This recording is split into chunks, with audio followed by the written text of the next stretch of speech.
Oh my God. On a winter morning so cold, it split fence posts and froze breath midair, a poor rancher rode out expecting to lose more than he could save. The Wild West had never been kind to men with empty pockets and tired horses, but that morning, it did something different. Half buried in the snow, barely moving, he found 3 newborn foals, their bodies stiff, their lives hanging by a thread. Most men would have turned away. Some would have said it was already over. But this rancher didn't. He made a choice that would ripple far beyond his broken ranch, far beyond that frozen field, because those foals didn't just survive. They grew into something no one in the Wild West had ever seen before. Outlaws whispered their names. Ranchers rode miles just to see them. And when the dust finally settled, what those 3 horses became would shock an entire frontier that believed miracles had no place left in it. So ask yourself, how does a man with nothing change the fate of legends? Let me tell you a true Wild West-style story you won't forget. Before we ride any further into this story, take a second tap like, subscribe to Horses Stories, West Legends, and share this with someone who loves real Wild West legends. It helps keep these forgotten stories alive. And trust me, you're going to want to hear how this one ends. The winter of that year did not arrive politely. It came like a thief.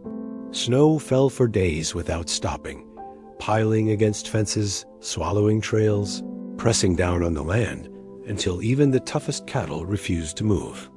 In the Wild West, winters were never gentle, but this one felt personal, like the land itself was testing who deserved to stay. The rancher's name was Eli Carter, though few people bothered to remember it anymore. He lived on the edge of nowhere, where the plains stretched wide and silent, and neighbors were measured in miles, not minutes. His ranch was small, too small. One barn with a sagging roof, a windmill that groaned louder than it worked, and a herd that had shrunk every year since his luck ran out. Eli hadn't always been poor. Once he'd owned good land and better horses. Once laughter filled his house, and the sound of boots echoed on the porch at night.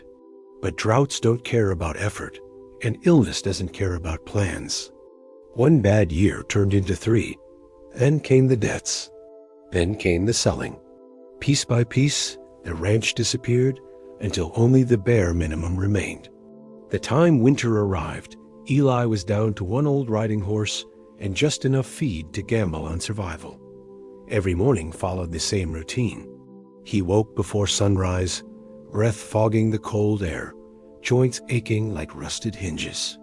He pulled on the same worn coat, patched so many times the original fabric was hard to find. Outside, the world was white and quiet, too quiet. Snow muffled everything, even hope. He checked the animals first. Always the animals. Because if they were gone, there was nothing left worth checking. That morning, his old horse shifted uneasily in the stable, steam rising from its nostrils. Eli rubbed the animal's neck, whispering soft words that were half comfort, half apology. "I know," he murmured. "I know it's cold." The horse flicked an ear, as if it understood more than it let on. Eli stepped back outside and scanned the land. Somewhere beyond the frozen fence lines, the wind howled low and steady, dragging snow across the ground like sand in a desert storm. It was the kind of weather that killed calves in hours and men in days. Most ranchers would have stayed inside, but Eli couldn't afford that. He had heard rumors the night before, faint talk drifting in from a passing trader at the supply post. A mare from a nearby spread had broken loose during the storm, heavy with foal, lost somewhere beyond the creek. No one expected to find her alive. Eli hadn't said much at the time, just nodded, but the words stuck with him through the night. A mare in winter, alone, ready to give birth. That thought gnawed at him as he saddled up. Some might wonder why a man with nothing would risk what little he had for someone else's animal. The answer was simple. In the Wild West, Compassion was sometimes the only wealth a man still owned. He mounted his horse and rode out slowly, following instinct more than tracks, because the snow had erased nearly everything. Each step forward felt heavier than the last. The cold bit through his gloves, his beard crusted with ice. As he rode, memories crept in uninvited. The sound of hooves on dry summer ground, the smell of hay fresh from the field. A younger man who believed hard work always paid off. That man felt like a stranger now. Hours passed, or maybe minutes. Time lost its meaning in the white blur. Just when Eli began to think the ride was a mistake, he noticed something unnatural in the distance. A dark shape against the snow. At first, he thought it was a fallen tree, then maybe a boulder. But as he drew closer, his chest tightened. Tracks, disturbed snow, signs of struggle. He dismounted carefully, boots sinking deep, heart pounding for reasons he didn't yet understand. The wind dropped suddenly, as if the land itself was holding its breath. He didn't see the foals yet, only the marks.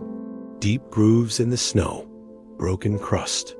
A place where something had lain for a long time. And then he saw her. Only the marks. Deep grooves in the snow. Broken crust. A place where something had lain for a long time. And then he saw her. The mare was down, half covered in snow, her body still, her eyes dull. One look told Eli everything he needed to know. She hadn't made it.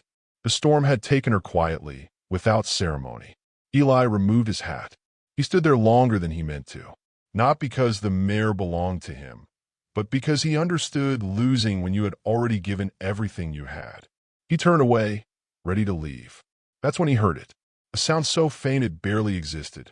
Not a cry, not a whinny, just movement. Eli froze. He turned back slowly, scanning the snow near the mare's body. His breath caught as he knelt, brushing snow aside with shaking hands. Then he saw them. 3 tiny shapes. Foals. Newborn. Barely alive. Their bodies stiff, their skin cold, legs tangled together as if they tried to share warmth that never came. Frost clung to their coats. One of them twitched weakly. 3 lives, balanced on the edge of nothing. Eli swallowed hard. In that moment, every sensible thought screamed the same thing. It's too late. He didn't have the resources, didn't have the money, didn't even have enough feed for himself, let alone 3 foals that might not survive the day. And yet, he reached out, because some choices don't come from logic. They come from who you are when no one's watching. Eli wrapped his coat tighter, already calculating how to get them back, knowing the ride alone could kill them. The wind picked up again, sharp and cruel, as if daring him to try. He looked down at the foals one more time. "All right," he whispered. "All right, we'll see." What Eli Carter didn't know, what no one in the Wild West could have guessed, was that this frozen moment would become the beginning of a legend. Not just for the foals, but for him. The wind didn't wait for decisions. It tore across the open land with a howl that felt alive, whipping snow into Eli Carter's face as he knelt beside the foals. His fingers were already numb, his knees soaked through, but he didn't move away. Not yet. Walking off would have been easier. Smarter, even, but easier wasn't something the frontier respected. The 3 foals lay pressed against one another, so small they looked unreal, like fragile sketches drawn into the snow. Their sides barely rose. One didn't move at all. Another shuddered weakly, its tiny chest fighting for each breath. Newborns. Minutes old. Maybe less. Eli exhaled slowly, forcing himself to think. Panic wasted heat. Panic wasted time. And time, right now, was the most expensive thing on the plains. He shrugged off his coat despite the cold stabbing into his bones. He draped it gently over the foals, creating a thin shield against the wind. It wasn't much, but it was something. "Easy now," he murmured, though he wasn't sure who he was talking to, himself or them. The mare lay nearby, her body stiff, her sacrifice complete. Eli felt a twist in his chest. She had done everything she could, given everything she had. The storm just didn't care. He glanced toward the horizon, white in every direction. No shelter, no trees, just distance. Getting the foals home would take time he didn't have. Leaving them would take nothing at all. Eli clenched his jaw.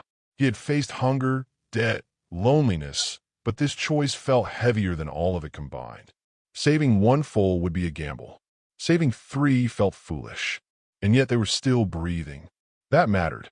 He moved quickly now, motion fueled by stubborn instinct. He lifted the smallest foal first. It was shockingly light, like lifting a bundle of sticks wrapped in skin. The little body was rigid with cold, but there, another faint twitch. Alive. He pressed the foal against his chest, inside his shirt, letting his body heat do what it could. The cold bit harder immediately, stealing warmth from him, but Eli barely noticed. One by one, he gathered them. 2 pressed against his torso, 1 tucked awkwardly beneath his arm. He staggered slightly under the weight. Not heavy, but precious. His horse shifted nearby, sensing the urgency, ears forward, muscles tense.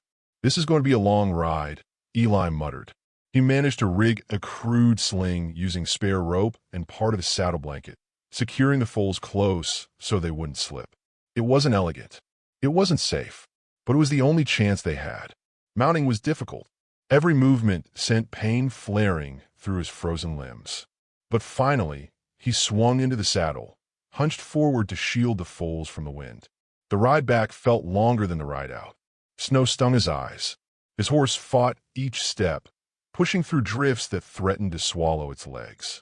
Eli leaned low, whispering encouragement, praying the animal wouldn't stumble. Halfway back, one of the foals went still. Eli felt it instantly. "Hey," he said sharply, shifting his grip. He pressed his palm against the tiny chest, rubbing firmly, desperately. "Stay with me. You hear?" For a terrifying moment, nothing happened. Then, a shallow breath.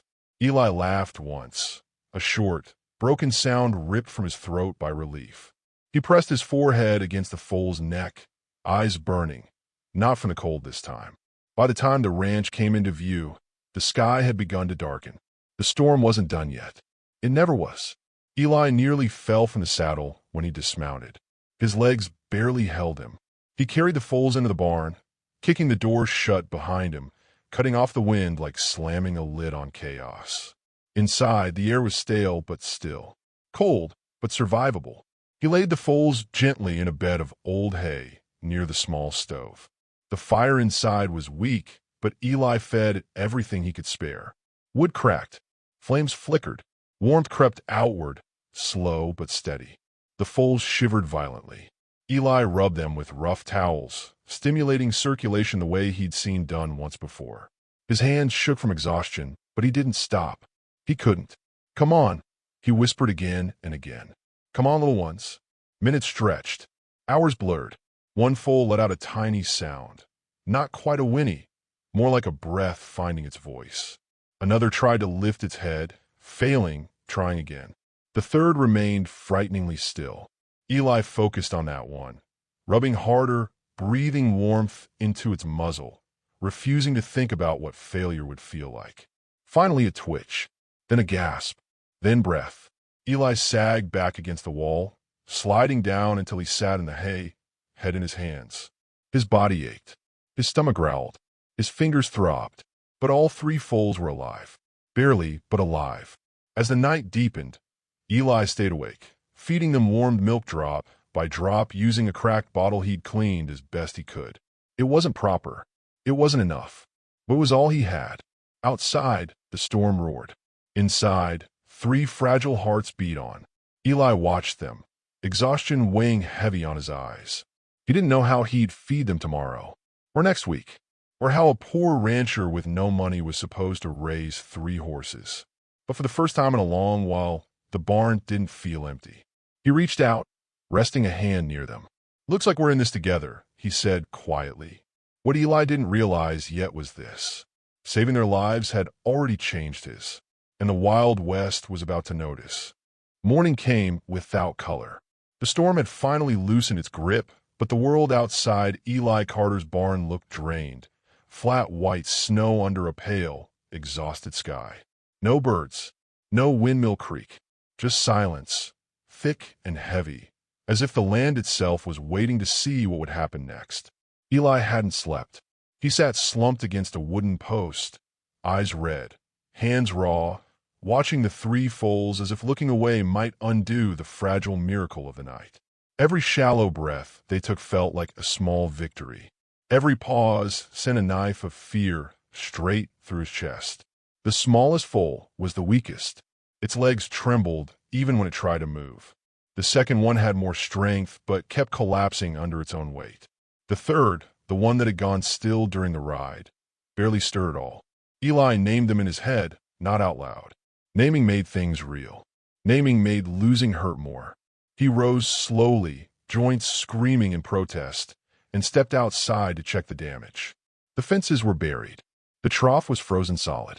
Half his remaining feed had gotten damp from the snow blowing in through a crack in the barn wall.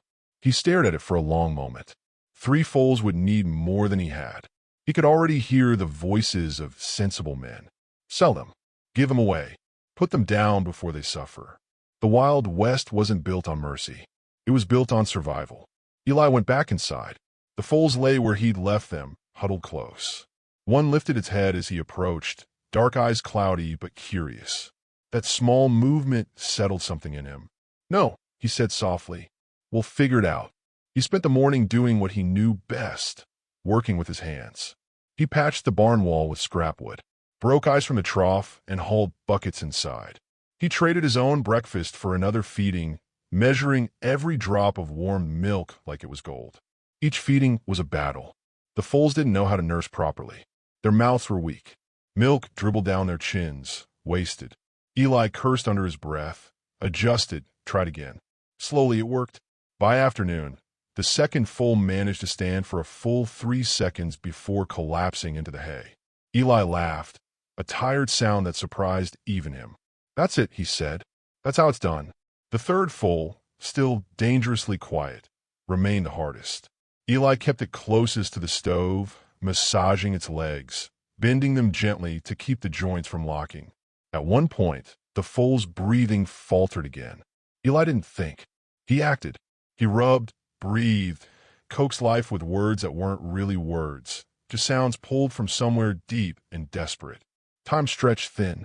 His heart hammered. Then the foal snorted. A sharp, annoyed sound. Eli froze, then smiled so hard his face hurt.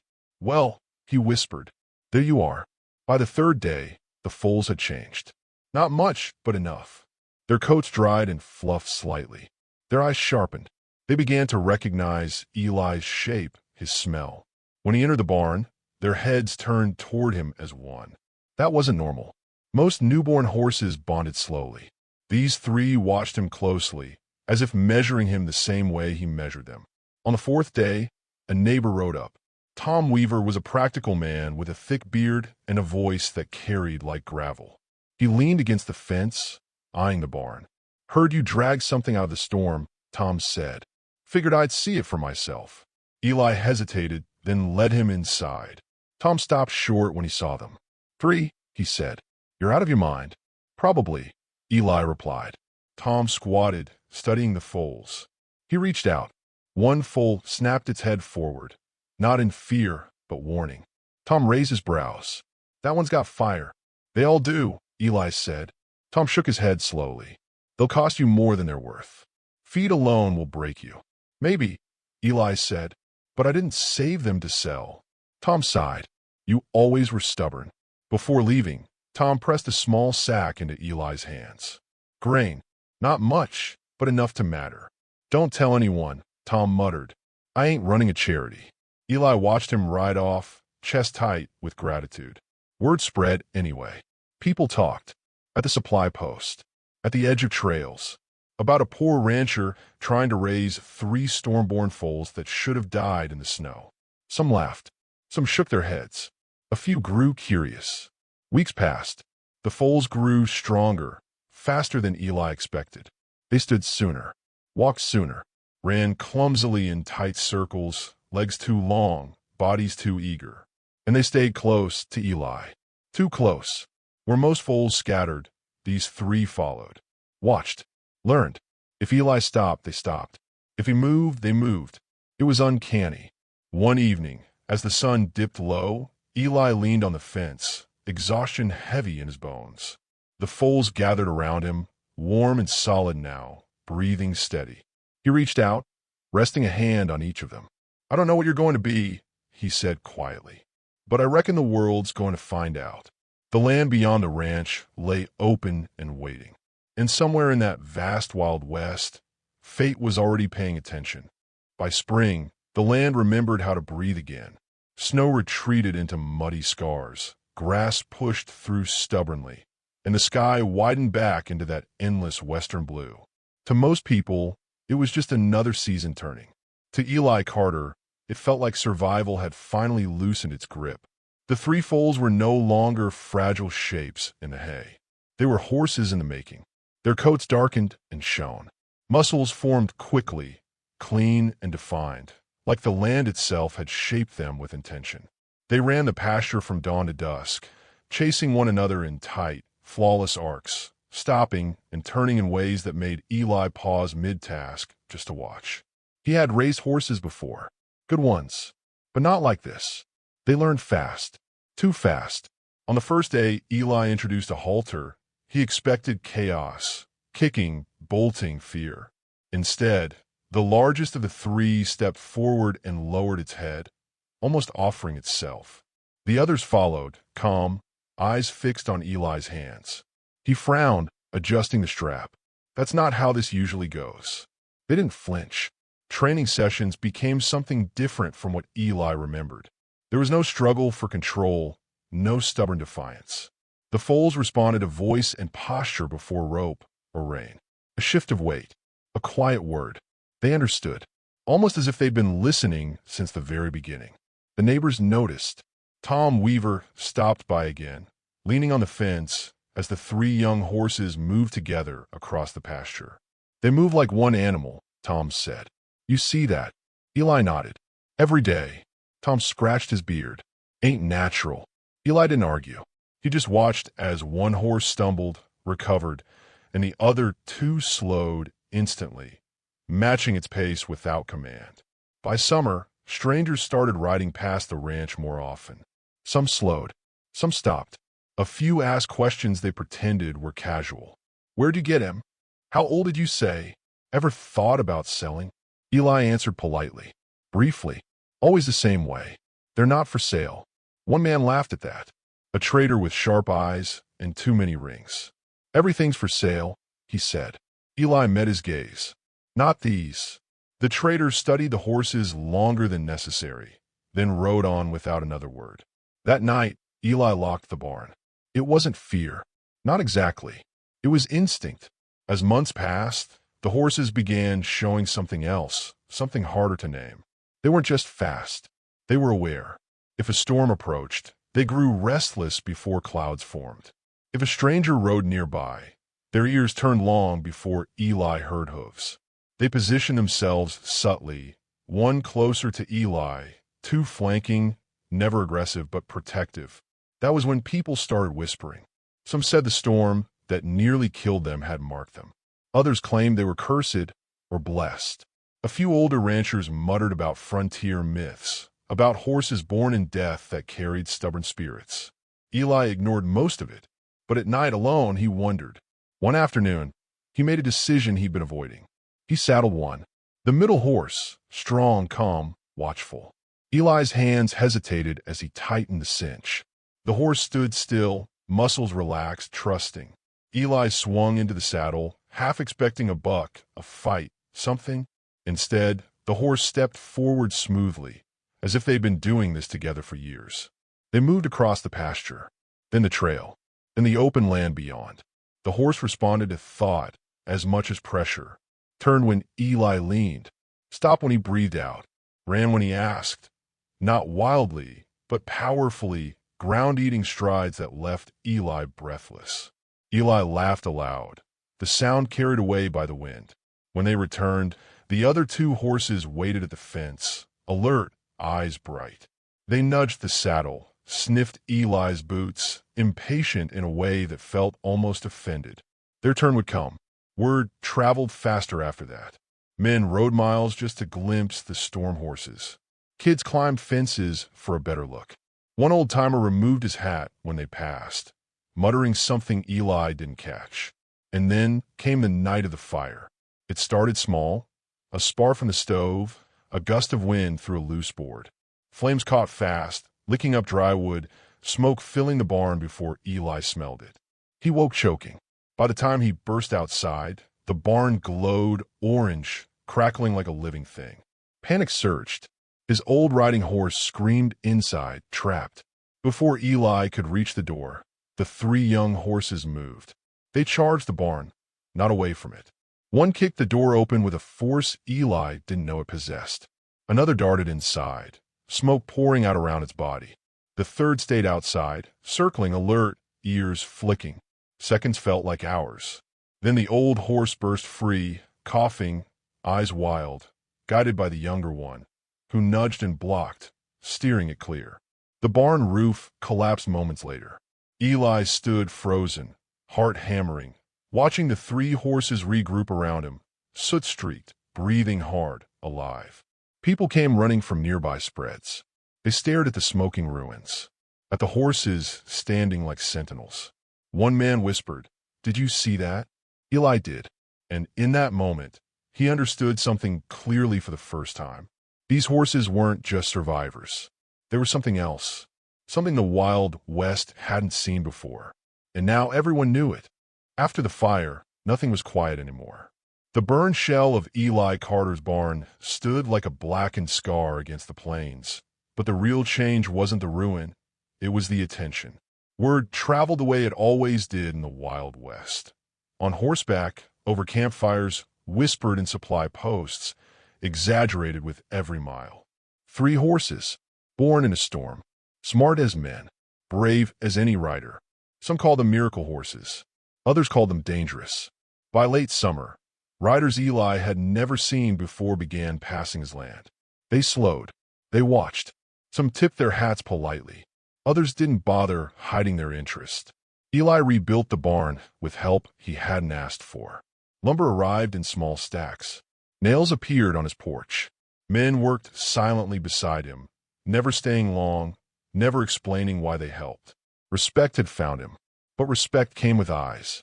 One afternoon, a well-dressed man rode in alone. His horse was fine-bred. His boots were polished. He carried himself like someone used to getting what he wanted. "I'm Mr. Hale," he said, offering a thin smile. "I represent buyers back east." Eli didn't invite him inside.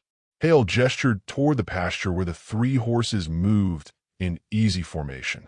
"Those animals are exceptional. They're not for sale," Eli said calmly. Hale chuckled. "Everything has a price." Eli met his gaze, unblinking. "Not these." Hale's smile faded. "You're a poor man, Mr. Carter. Think carefully. Money like this doesn't come twice." Eli watched as one of the horses lifted its head, eyes locked on Hale. The others followed, bodies shifting subtly, blocking, guarding. Hale noticed. His smile didn't return. That night, Eli moved his rifle closer to the door. The attention wasn't all friendly. A week later, he found tracks near the fence. Fresh, careless. Someone had tried to approach the horses after dark. The animals were unsettled, pacing, ears pinned, but unharmed. Eli followed the tracks until they vanished into rocky ground. He didn't sleep much after that. The Wild West had always been rough, but greed made it sharper. And 3 horses like his, strong, fearless, unmatched, were worth more than gold to the wrong kind of men. Then came a test. It arrived in the form of trouble riding hard from the south. A band of outlaws had been harassing ranches along the trail, stealing livestock, threatening families, moving fast enough to avoid the law. One evening, Eli saw dust on the horizon that didn't belong. He had little time. The horses sensed it before he did. They gathered close, restless, eyes fixed on the approaching riders. Eli counted 4 men, armed, confident. He could run. He didn't. Instead, Eli saddled all 3 horses. The decision surprised even him. He mounted the lead horse, heart pounding, and took the other 2 on long reins. As the outlaws rode in, laughing, they slowed when they saw him waiting in the open. One of them sneered. "Nice horses." Eli didn't answer. The outlaws advanced. That's when the horses moved. Not in panic, not in fear, in formation. They surged forward together, hooves thunderous, dust exploding beneath them. Eli leaned low, guiding with pressure and voice, the horses responding instantly, weaving, turning, blocking the rider's approach. The outlaws swore, pulling reins, trying to regroup, but the horses were faster, smarter. They cut off escape, drove the men back, controlled the ground like seasoned warmouts. One outlaw was thrown. Another dropped his gun. The rest fled. Eli reined in, chest heaving, disbelief crashing over him. The horses stood tall beneath him, unshaken, eyes sharp, waiting for the next command. No shots fired, no blood spilled, just dominance. By morning, the story had grown teeth. 3 horses chased off 4 armed men. Didn't break stride, moved like soldiers. The law came next, then reporters, then offers, bigger than before. Eli refused them all, but he couldn't stop what came after. People began bringing problems to him. Stolen cattle, lost children, dangerous trails. They asked for help, for the horses. At first, Eli said no. Then a woman rode in crying, her boy lost in the hills as night fell. Eli didn't hesitate. The horses tracked, searched, moved through darkness with uncanny certainty. They found a boy before dawn, cold but alive. After that, there was no stopping it. The horses became legends while they were still alive.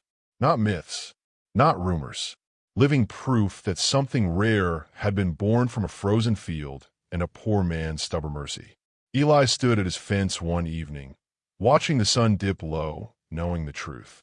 The Wild West had noticed, and once it noticed, it never looked away. By the time autumn settled over the plains, Eli Carter was no longer just a poor rancher with a rebuilt barn and a stubborn heart. He was something else now. Not rich, not powerful, but known. Riders spoke his name the way people spoke of places you didn't forget, quietly, with respect. Children asked if the stories were true.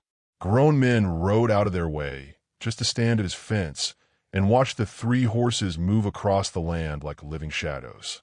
The horses themselves had changed, too.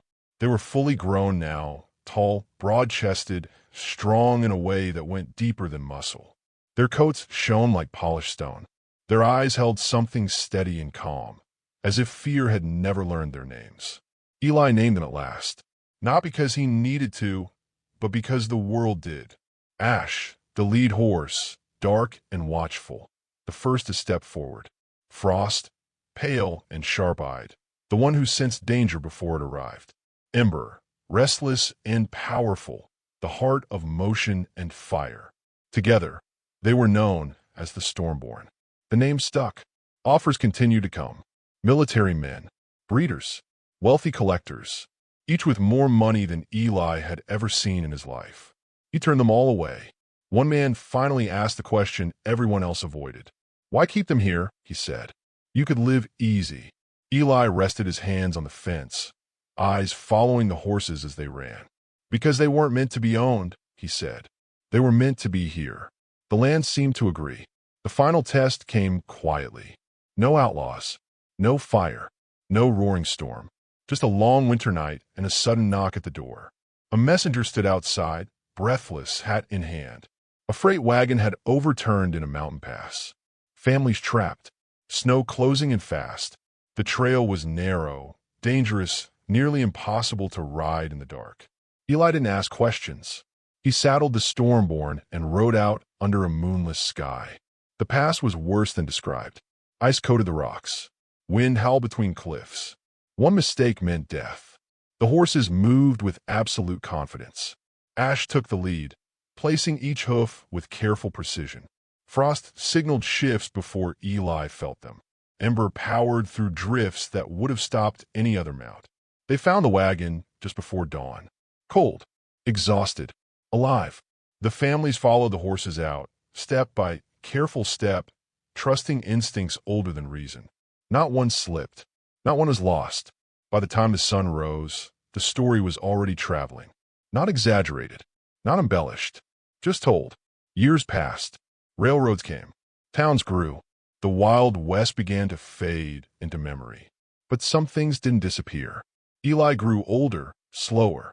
He never left his land, never needed to. When he finally passed, it was quiet, peaceful, just as the dawn broke over the plains.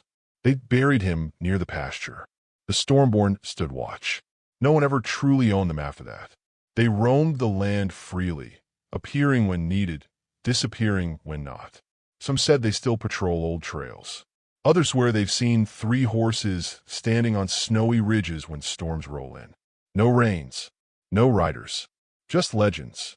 And somewhere beneath the dust and snow, the truth remains simple. A poor rancher once chose compassion over survival, and the Wild West answered by giving him eternity. End of story.